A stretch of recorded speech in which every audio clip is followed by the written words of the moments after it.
நம்ம இப்போ அக்கரை பீச்சுக்கு வந்துருக்கோம். அதாவது பார்த்தீங்கன்னா அந்த சிக்னல் இருக்குல்ல, அக்கரை சிக்னல் பிலால் இருக்குங்க, அதுக்கு லெஃப்ட் சைடில் இருக்க ஒரு பீச்.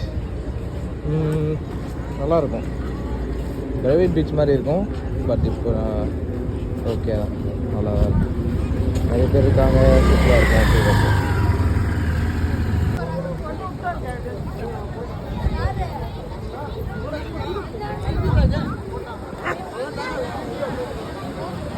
போட்ஸ்லாம் இருக்குது.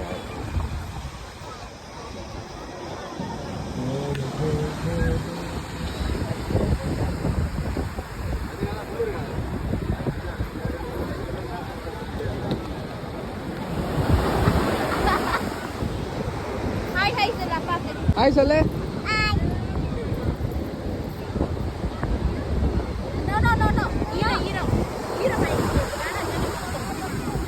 நீங்களும் வாங்க, இது மாதிரி ஃபேமிலியாக என்ஜாய் பண்ணுங்கள். Always welcome. அட்வான்ஸில் சப்ஸ்கிரைப் பண்ணிக்கோங்க, ஃபாலோ பண்ணிக்கோங்க. ரிலாக்ஸாக பீஸ்ஃபுல்லாக உட்காந்து சூப்பராக இருக்கும். பாய் பாய்.